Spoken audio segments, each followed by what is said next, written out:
UC Radio. Pasión en movimiento presenta Deporte Motor. Bienvenidos sean todos ustedes a su programa donde hablamos de cochecitos, de carreritas y de todo lo que nos gusta. Y la verdad es que no puedo estar más agradecido que por la oportunidad, como siempre, de la Universidad de la Comunicación, desde donde estamos transmitiendo en vivo y en directo para todo el mundo, porque nos pueden seguir a través de ucradio.net, a través del Facebook Live de UC Radio y también del Facebook Live de Deporte Motor, para que se conecten y empiecen a mandar sus comentarios, porque hoy tenemos mucho de lo que vamos a hablar. Yo soy Sam Reyes, los saludo con muchísimo gusto. Antar está del otro lado del cristal volando una nave, como siempre, en la producción y el cuidado de que no nos vayamos a romper la crisma. Y remotamente tengo a mi querido amigo Joaco Camino, que no pudo llegar porque el tránsito y lo que ha pasado en esta ciudad ha estado del cocol, pero no ha dejado la oportunidad de poderse conectar. Y te saludo con mucho gusto, mi Joaco, qué gusto saludarte. Sam, amigos de UC Radio, qué gusto estar otro miércoles con ustedes. Y sí, como dices, saquen lancha o la lancha, como le quieran decir, porque la verdad sí está duro y tupido en la lluvia, es un caos. Recuerden que somos hidromensos o como Alka-Seltzer. Sí, Así que híjole. manejen con cuidado, y si no han visto el programa de la semana pasada en donde recomendamos las técnicas para manejar en lluvia, echen un ojito. Sí, va a estar muy interesante porque además una de las cosas que hablaste justamente la semana pasada era que mucha gente no sabe manejar en la lluvia y muchos accidentes que se han notado en estos últimos días, las últimas 2 semanas, han sido justamente por esa razón. Así que vayan al programa de la semana pasada y chéquenlo porque creo que va a valer muchísimo la pena. Pero mi Joaco, hoy vamos a arrancar contigo y los viajes de Joaco porque traes una historia interesante, mi querido Antar. Si tienes el video por ahí, échalo a volar y nos avisas, porque creo que esto es parte de la historia que mucha gente no sabe, pero que valdría la pena, sobre todo después de un evento que fue el Mexico City Weekend en el Autódromo Hermanos Rodríguez, donde corrieron la NASCAR México, la NASCAR Xfinity y corrió también la NASCAR Cup, mi Joaco. Así es, mi querido Sam, no lo pudiste haber hecho muchísimo mejor, pero vamos a hablar de la historia de NASCAR. Este campeonato de Stock Car 100% estadounidense y que, bueno, tiene por ahí sus arraigos en 1920, cuando la prohibición de alcohol estaba en su apogeo en Estados Unidos. Uh-huh. Entonces, pues aquí los mafiosos y los malandros pues, querían sacar partida y ganarle el juego a los policías, ¿no? A la seguridad y toda la cosa. Entonces, pues ahí fue cuando empezaron a modificar sus coches, ponerles más caballos, literalmente ponerlos chulos para poder andar duro y que esta prohibición del alcohol no les fuera a caer con todo el rigor de la ley.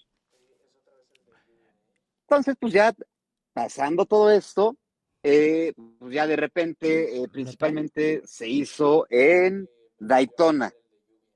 Y ahí fue en donde comenzó toda la historia de NASCAR en sus inicios. Y bueno, Bill France, a quien no lo conozca, que creo que somos el 99.9 de las personas, Uh-huh. fue, fue el personaje que unificó todo. O sea, literal, decimos todo desde reglamentos, técnica, todas las cosas que tienen que ver con NASCAR.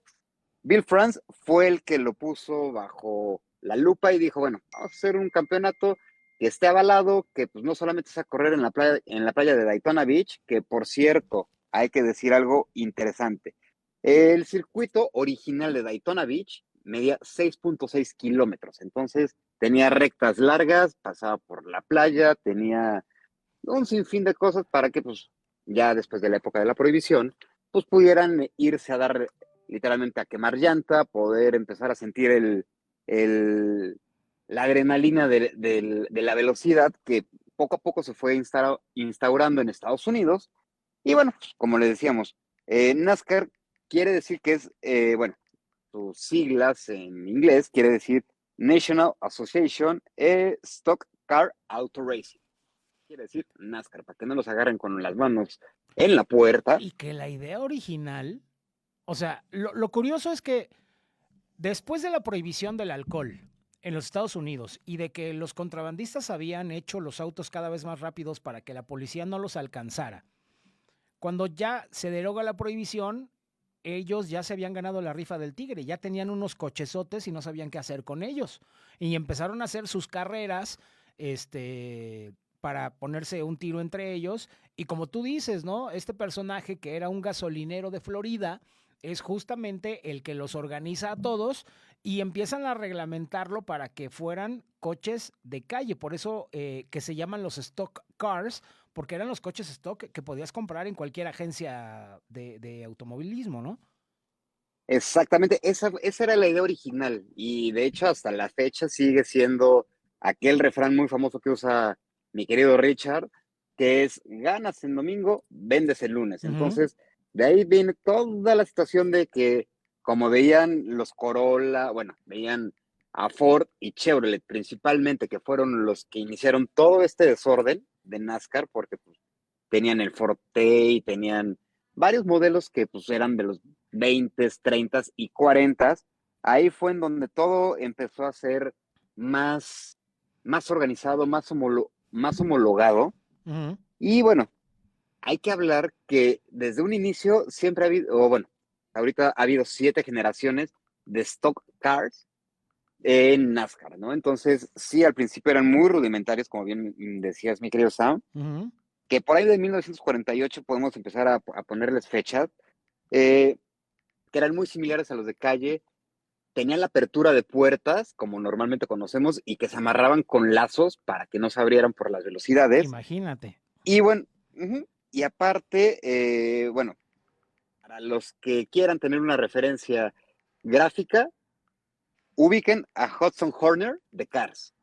Esa es Ajá. la primera generación de un NASCAR, así, para que sepan más o menos cómo O eran sea, los coches diseños de NASCAR en redonditos ese que eran los entonces. coches de la época y que eran pesadísimos además, ¿no? Por eso también la fama de los NASCAR que son grandes y pesados, los muscle cars. Exactamente, pero aparte, en esa época, decir que tenías cerca de, o pasaditos de 500 caballos de potencia, no era cualquier cosa, ¿eh? Ujú. Y bueno, ya por ahí de los 50 es cuando se corren las primeras 500 millas de Daytona. Ya bajo la certificación de NASCAR y toda la cosa, llega a Daytona, más o menos como lo conocemos en la actualidad, ese trióvalo. Ujú. Entonces, ya es la primera generación como que lo más relevante. La segunda generación va de finales de los 60 hasta los 80, en donde pues, seguían siendo con la carrocería original, pero ya no tenían las puertas, o sea, ya el piloto tenía que entrar por la ventana, como lo conocemos ahorita, y tenía que haber un mínimo de piezas similares a las que se vendían de producto en los concesionarios. Fíjate Y que, bueno, ajá, ajá, sí. Es que se ve muy fácil a la distancia, pero como todos los deportes han ido evolucionando naturalmente y ha habido generaciones distintas de autos y lo que antes era un coche stock que podías comprar en cualquier lado, después tuvo que evolucionar para que fueran unos coches hechos de un marco de metal y que solamente la carrocería externa parecía el coche de calle que podías comprar, porque a fin de cuentas también la imagen de los coches se seguía vendiendo conforme los NASCAR iban modificándose. O sea, sí había una imposición de marca por imagen, independientemente de ujú, los colores, y de que además el campeonato de NASCAR es muy curioso, que ya seguramente vas a llegar a ello, que tiene que ver con que es el auto el participante y que posiblemente sí haya distintos pilotos en el mismo coche, pero finalmente el dinero cae al coche. exactamente, que es la bolsa de premios que, bueno, pues, se instaura, o sea, nos brincamos varias generaciones y esto se instaura por ahí de los 80 aproximadamente, mediados de los 80, en la cual, pues, como bien menciona Sam, está el patrocinador principal del campeonato, que en su momento fue, por ejemplo, en la que corrió Dani Suárez, NASCAR Xfinity. Antes era Craftman, la NASCAR Bosch. Ha habido varios patrocinadores principales del campeonato. Luego viene el sponsor y de ahí se divide el sponsor de llantas, que sabemos que a nivel Estados Unidos y México es Goodyear. Uh -huh. Le entra con una lana, el mismo Motorcraft para Ford, hace Delco para Chevrolet, Mopar para cuando ha estado participando Dodge. Sí, muchos le entran con lana para los equipos y lana para el campeonato porque dependiendo del lugar en el que acabes en la clasificación de carrera, hay una bolsa de premios. Entonces, por ejemplo, hagamos un supuesto. Son $100,000 en bolsa de premios para la carrera de la Chilanga 150, que fue Ujú. este fin de semana, corrido en sábado, ¿no? Entonces, al primer lugar se le dan $50,000 Ajá. que va para que va para el coche y de ahí se va repartiendo para que sea eh, interesante, atractivo para los competidores el poder estar participando y ser recurrente. Entonces, por ejemplo, para el segundo van 30,000, así hasta llegar al último lugar que se lleva una cantidad pequeña, por decirlo de alguna manera, pero muchas veces lo que se hace es repartirlo entre el mismo crew, entre los mismos mecánicos, como un incentivo para poder seguir teniendo mejores resultados. Ujú. Qué fácil, Entonces, ¿no? sí, y es padre porque ves que los mismos mecánicos, pues hay veces o hay patrocinadores que hacen activaciones con los mecánicos, incluyéndolos, que es el pit stop. Por ejemplo, en México, en NASCAR México, ese pit stop lo realizaban en San Luis Potosí. Al ser un pit lane reducido, era más fácil para los aficionados poder ver desde cualquier punto de la tribuna lo que estaba pasando. Entonces, Motorcraft, pues les decía, órale, al que haga menos tiempo en cambiar en su momento los 5 birlos de las 4 llantas, pues se lleva una lanita extra para los mecánicos. Ujú. Ahorita, pues ya llegamos a los neumáticos pues, que son solamente de una tuerca, ¿no? A los monotuercas, que como son tipo Fórmula 1, para que los ubiquemos, porque antes, pues NASCAR era la emoción de ver cómo quitaban los 5 birlos y los volvían a apretar en menos de 8 segundos. Entonces, esa emoción pues, ha ido perdiendo, pero se ganó en cuestiones de seguridad, porque pues, no me dejarás mentir, mi Sam. ¿Te acuerdas cuando los NASCAR volaban? Sí, claro. Entonces, era una situación bastante peligrosa, muy comprometida tanto para el público como para el mismo piloto. Y bueno, pues han venido habiendo actualizaciones durante las generaciones desde los 80 hasta la actualidad, en la cual pues hay unos flips o alerones en el techo que cuando el coche está en posición perpendicular o inclinada hacia el trazo natural del aire, se levantan para reducir la velocidad y así evitar que haya un golpe más fuerte del que por lo general se dan en los óvalos o en circuitos mixtos. Sí, es muy curioso cómo las personas a veces no se dan cuenta de lo que pasa y piensan que se empieza a desarmar el coche, pero no, realmente lo que pasa es que el aire se mete en esos recovecos y se levantan esos flaps para justamente generar un poco de resistencia y hacer que los coches sean un poco más lentos al momento de que se encuentren ya sea con la barda o que bajen del apron y se metan al pasto. Y que otra cosa ahorita que estamos hablando de esto y de las bardas, también la NASCAR innovó muchísimo en la seguridad contra los muros y existe algo que se llama el muro suave, que es el muro de concreto y luego hay un espacio aproximadamente de entre 80 centímetros y 1 metro en el cual ponen unas barreras metálicas flexibles y que le ponen colchones en la parte interna para que cuando llegue un auto a velocidad y pegue contra la barrera, no es que lo rebote, pero de alguna manera absorbe el impacto y el auto no termina tan dañado y con lo mismo también se salva la vida del piloto por ese tipo de accidentes porque no pegan directamente contra el muro. Exactamente, porque recordemos que, ok, NASCAR está hecho para óvalos y por eso es que o bueno, empezaron a tener el chasis que es eh, Twister Sister, como lo mencionan, como lo nombran los gringos, que es completamente diferente un lado que del otro. O sea, si tú lo ves en plano, tiene diferente cuadratura Ujú. para poder hacer las vueltas hacia la izquierda. Sí. Y ciertas llantas, y ya nos lo ha platicado varias veces Ricardo, que la llanta, por ejemplo, delantera derecha tiene más desgaste porque es la que soporta más el peso del vehículo por todo. Las Entonces, fuerzas centrífugas, que estás en un óvalo que tiene un peralte y obviamente la fuerza centrífuga por la velocidad hace que físicamente el coche tienda a irse hacia afuera, pero también exactamente, las llantas en la suspensión tienen un diferente grado de inclinación, las que van por debajo que las que van por afuera. Entonces también ahí viene parte de la puesta a punto de los coches, ¿no? exactamente.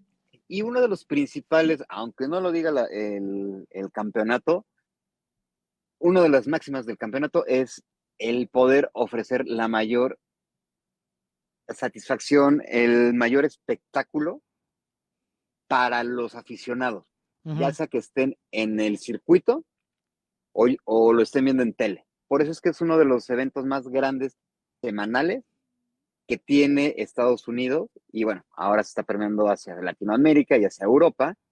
Y están hablando de aproximadamente 750,000 personas que están viendo una carrera de NASCAR que no dura 2 horas, dura aproximadamente 3 horas y media, 4, y si no, se van hasta 6 horas. Claro. Entonces, ese espectáculo es el que siempre han tratado de brindar los promotores de NASCAR y han querido que siempre tengan esa posibilidad de que los espectadores vean, sí, van a decir, no es el fin último del automovilismo, pero de ver choques, de ver que si no solamente uno, sino que se van 3, 4 o hasta 10 al mismo tiempo a la barda, ¿no? Como les llaman, los Big One.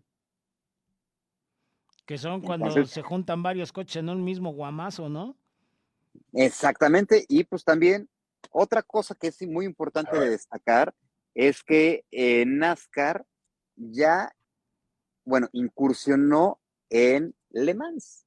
Ujú. Para los que pensaban que los coches de NASCAR no podían dar vuelta a la izquierda, que solamente daban vuelta a la izquierda y que el lado derecho lo tenían pintado, pues ya el Next Gen, que es el auto actual, por decirlo de alguna manera, de NASCAR, su primera participación fue en el 2023, o sea, el año pasado. Ujú. No, hace 2 años, perdón. Entonces, pues creo que es un gran avance para la misma categoría el poder decir, mira, pues ya no solamente damos vuelta a la izquierda, ya también podemos dar vuelta a la derecha y somos autos competitivos. El Camaro ZL1 ya dio de qué hablar, ya hizo toda una participación y creo que ahora con el Ford Mustang, que ya lo vimos también en Le Mans este fin de semana, pues nos estamos dando cuenta que más allá de querer seguir siendo una categoría local como es Estados Unidos, Canadá, México, mm, y posiblemente en algún momento lo hubo en Europa, pues quieren demostrar que los muscle cars siguen siendo vehículos que pueden competir en las grandes ligas. Obvio, obvio. Y la verdad es que yo creo que todo eso tiene algo muy especial porque lo del Garage 60 ¿qué es el Garage 64, 65, no me acuerdo, que es el garage exclusivo donde se prueban nuevas tecnologías y nuevas cosas y coches que se supone que sí participan, pero no tienen una participación oficial durante todo el campeonato del Campeonato Mundial de Resistencia, se presentan bajo esa bandera, que fue lo que pasó con los NASCAR, con pilotos de NASCAR, por cierto, y ahí estuvo también Jenson Button, por cierto, y que demostraron lo que tú comentabas, ¿no? La resistencia, el que sí podían ser veloces y competitivos, y eso como que además al mismo tiempo demostró que la NASCAR venía creciendo en la cantidad de tecnología que necesitaban estos autos. Y ya lo ha dicho el mismo Daniel Suárez, de cómo para estar en la NASCAR Cup tienes que pasar por todo el way up de su vida, que pases por las copas de NASCAR A, B, C y D. ¿O exactamente, qué y copas hablamos? exacto, o sea, todas las copas nacionales de NASCAR, las Ajá. previas antes de llegar a las camionetas, que sería como la tercera división, pero en realidad no es que sea la tercera división, es que es un way up por tecnología, por tipo de motores y lo que son capaces de alcanzar, que son muy difíciles de manejar, pero eso te lleva a que cuando te subes al NASCAR Xfinity, que sería la segunda división de NASCAR, te sea más sencillo dar ese paso. Aunque Andrés Pérez de Lara estaba comentando también que de la Menards en la que él estaba a las camionetas, el salto no fue tan duro, pero que para él fue más fácil poderse subir al coche de la NASCAR Xfinity en México, por ejemplo. Sí, porque pues, recordemos que en México tenemos circuitos mixtos y Andrés, pues ya también tuvo su buena participación dentro de la NASCAR Challenge, que es como la NASCAR Xfinity, Ujú, pero en México. Y bueno, pues también empezamos a ver que ese escalafón que el primero que lo empezó a abrir fue Carlos Contreras, ujú. por allá de los 2000, ¿te Pues acuerdas? él Que en mucho tiene la culpa de que la NASCAR haya llegado a México, ¿no? sí, él y Enrique Contreras, Enco, para la familia, Ujú. fue el que hizo todo el palmarés de poder hacer que NASCAR pudiera llegar, NASCAR Corona Series o Desafío Corona en su momento, que su primer carrera fue en el circuito, o bueno, el circuito lo hicieron en el Estadio Azteca. Ujú. Ahí fue la primera exhibición de NASCAR. Un año después viene la homologación por NASCAR Estados Unidos, ya con el apoyo de CESA y CIE para poder tener un personaje que pudiera apoyar y sustentar toda la cuestión de entretenimiento, de manutención, de poder hacer que realmente fuera un campeonato que pues, no fuera llamada de petate, que pudiera durar hasta 5 o 7 años y pues ya ahorita van casi 20 de la existencia o de la primera carrera de NASCAR en México. Y muy consolidados, ¿no? Sobre todo si tomamos en consideración, por ejemplo, la NASCAR en Europa y la NASCAR en, ¿cómo se llama? En Brasil, que es algo que ya es Ajá. una realidad después de lo que fue la NASCAR México. O sea, como que NASCAR en México fue la, ¿cómo decir? La puerta que empezó a abrir a la internacionalización de la categoría como una disciplina deportiva en el deporte motor que empezó a permear a Europa y el resto de América, ¿no? Entonces, creo que incluso ha valido la pena en ese sentido, porque creo que ahora ya los Contreras no la están dirigiendo, según yo. Ahorita Enco solamente está metido en la cuestión de poder hacer toda la parte estructural de los chasis, de la parte no logística, porque eso ya lo lleva Ocesa, Ujú. pero sí la cuestión técnica. Sí, absolutamente. Entonces, pues, esa fue la pequeña gran historia de NASCAR, resumida en 20 minutos, 25 aproximadamente. La verdad es, para los que no la han visto y nada más vieron la del fin de semana, neta vean un par de carreras en óvalos, un óvalo corto y un óvalo grande, y van a ver qué divertida es. Al principio igual y no le van a entender, pero sí, sí es algo que te empieza a llamar la atención, te empieza a apasionar y te empieza a jalar. Sí, sobre todo porque en este fin de semana que acaba de pasar tuvimos la NASCAR en México y hubo muchísima gente que tuvo muchas dudas de qué era la NASCAR y por qué venían y no sé qué.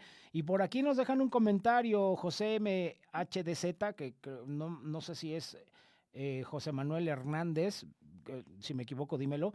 Dice, buenas tardes, ¿qué les pareció la carrera de Cup y la victoria de Daniel en Xfinity? El equipo la regó en la carrera del domingo. Sí, yo creo que terminaron apostando por una bandera amarilla que no llegó, pero estaba en una buena posición si es que los demás entraban a pits. Y luego dice, dijeron los mandatarios de NASCAR que no es seguro que el año que entra vengan a México porque no se llenó el autódromo. Yo sí fui y muy buena experiencia. Híjole, yo difiero un poquito. A ver. La verdad, lo hemos platicado muchas veces fuera del aire, mi querido Sam, Ujú. y pues ya de una vez a Renécito lo vamos a meterlo en calor ¿Ya porque, llegó René? porque creo yo que más allá de que no se llenó, fue la difusión que le pudieron dar al evento y cómo lo empezaron a presentar. Sí, hicieron las previas de vamos a Plaza Carso, vamos a la explanada del teatro y todo, Ujú. pero creo que ahí les sirvió de experiencia y como experimento, perdón por la expresión, pero yo creo que el experimento de traer por primera vez que las dos principales categorías de NASCAR, que la carrera de Cup haya sido puntuable y que por ahí pueda ampliarse el contrato para seguir haciendo NASCAR en México, es bueno, o sea, sí, comprendo igual el comentario porque al final de la recta había ciertos, ciertas zonas que se veían vacías y todo, pero pues también condiciones climatológicas, el costo de los boletos, que pues igual y muchos se desbocaron por irse a comprar el boleto de Fórmula 1. Entonces yo creo que influyeron varias cosas, pero no creo que haya sido malo. Al final estamos en una etapa en la cual ¿Quieren que ya les se está cuente volviendo a algo? tener. A ver, A ver, el René, chisme. bienvenido, mi querido René Pineda. Qué bueno que te conectaste, amigo. Cuéntanos. ¿Qué onda, Finas? ¿Cómo estamos? Pues mira, yo desde la logística, esto de la NASCAR, ¿no? Yo cuántas veces les estuve diciendo cuándo van a salir los boletos, ya se tardaron, los costos están excesivamente en NASCAR. Muchas cosas así lo estuvimos hablando desde prácticamente octubre, Más o antes menos. del Gran Sí, Premio. Sí.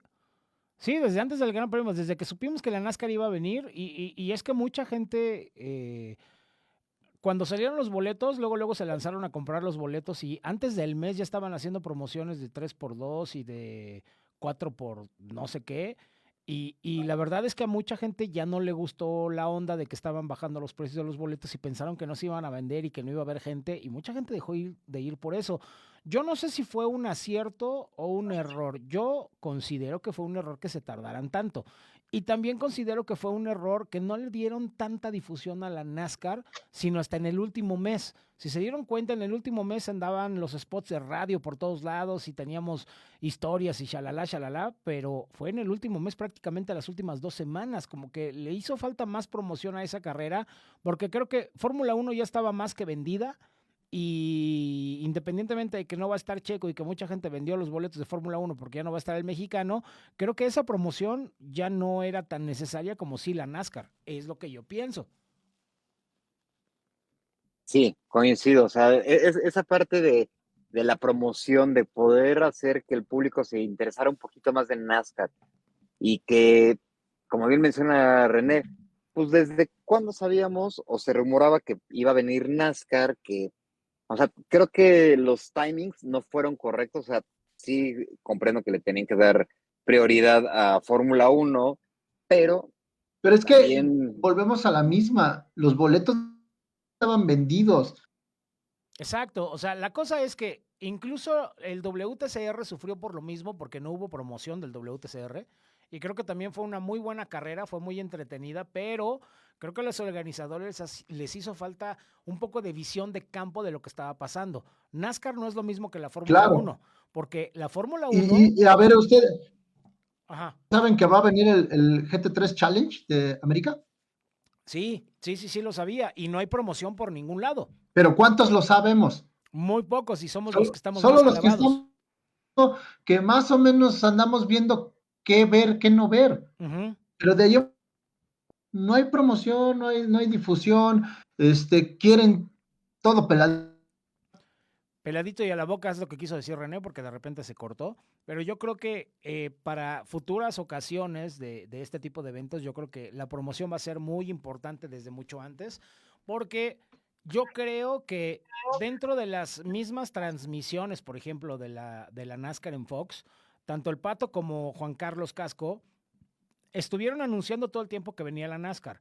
Pero otra vez, como siempre lo hemos dicho, cuando estás hablando de televisión abierta es una cosa, pero cuando estás hablando de televisión por cable o que sea televisión de paga, pues lo está viendo el nicho de los aficionados, de la gente que está clavada en ello, pero no el grueso de la población. Yo creo que el brazo mercadológico de Red Bull cuando estaba Checo Pérez provocó una creciente afluencia de aficionados al automovilismo, específicamente a la Fórmula 1, más que al automovilismo en general. Y tan es así que hubo un creador de contenido que en la semana pasada, me tocó ver un TikTok suyo de los que arma, y dice, la Fórmula 1 es lo mejor, le pese a quien le pese. Y lo primero que pensé es, compadre, yo creo que no conoces el automovilismo como tal y te hiciste fan por Drive to Survive y te metiste al tren porque estaba Checo Pérez en Red Bull. Y eso ha pasado con muchos creadores de contenido no tenían ni la más pálida idea de lo que se puede hacer en la NASCAR y se fueron de espaldas cuando llegaron al autódromo y se dieron Y la cuenta. siguen sin tener, ¿eh? Ajá. Y van al autódromo y se mueren porque el sentir esos motores cuando estás en la grada, cuando pasan todos en tándem, es una cosa increíble que no puedes ver en televisión.